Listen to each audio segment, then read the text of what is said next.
Chers amis de la paix, bonsoir. Aujourd'hui encore, nous voulons parler de la Palestine. Netanyahou veut obligatoirement, totalement annexer Gaza. Il le prétend et sait qu'il va le faire. Mais je voudrais m'adresser aux Arabes aujourd'hui. 90% des Arabes et des musulmans, de ces grands pays musulmans, sont eux-mêmes des opprimés qui ne le savent pas. Opprimés par qui? Par les États-Unis, par la peur d'Israël. Mais j'ai dit et je répète, lorsque vous êtes nombreux, entassés dans une prison, prenons 10 personnes qu'on vient vous chercher un à un, et que chaque fois on dit, ce n'est pas moi, c'est l'autre. On l'amène, le nombre diminue. Au moment où votre tour viendra, vous serez tous seuls. Vous n'aurez plus personne pour vous défendre, et là vous allez dire, ah, si je savais. C'est ce qui est arrivé aux grands conquérants de l'Afrique. Lorsque Samori Touré s'est senti isolé, Tcheba n'avait pas compris qu'il fallait s'associer à l'Alimami Samori Touré pour combattre les Français.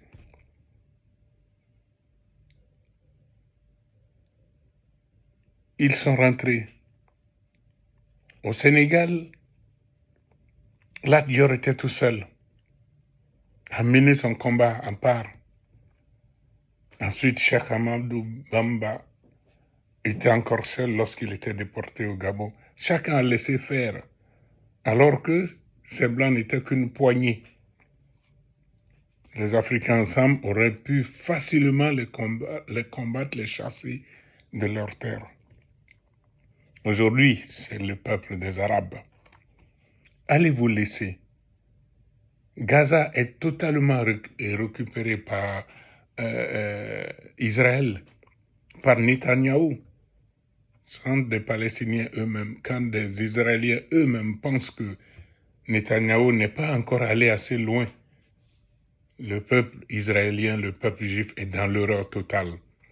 Je disais tantôt qu'il faut que le peuple juif se rappelle de l'Holocauste, qu'il se rappelle de l'extermination, qu'il se rappelle des attitudes de Hitler à leur égard. C'est dans cette même Palestine qu'ils avaient trouvé refuge. Aujourd'hui, c'est eux les bourreaux des Palestiniens. Il faut arrêter ça. Je demande aux Arabes de ne pas permettre ça. C'est des puissants, les Arabes sont assez puissants, que l'Arabie saoudite cesse d'hésiter et prenne des décisions solides pour dire niet aux États-Unis, pour dire niet à Israël, pour refuser et sortir eux-mêmes de l'oppression dans laquelle ils se trouvent sans le savoir. Parce qu'actuellement, ils ignorent cela. Or, la maladie de l'ignorance, c'est quoi? C'est d'être ignorant de sa propre ignorance. Je supplie le peuple arabe. Je demande aux Émirats arabes unis, à l'Arabie saoudite, le prince Salman a montré ces derniers temps l'attitude d'un prince, d'un chef d'État mature. La Turquie a un jeu, un pied dedans, un pied dehors. Ce n'est pas acceptable. Ne laissons pas Israël détruire, annexer la Palestine, annexer Gaza, sinon d'autres peuples vont subir le même sort.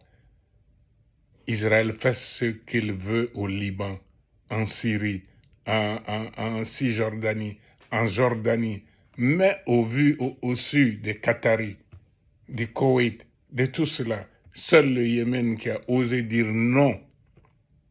Mais le Yémen seul, à quel moyen de pression contre les États-Unis qui encouragent Israël à faire certaines choses? Je suis indigné parce que il faut se battre contre l'oppression sous toutes ses formes. que ce soit de manière individuelle, que ce soit de manière collective, lorsque le peuple est opprimé, il n'y a d'autre moyen de se défendre, de sortir de l'oppression, que de s'insurger. J'ai cité ici un des articles de la Constitution française de 1893.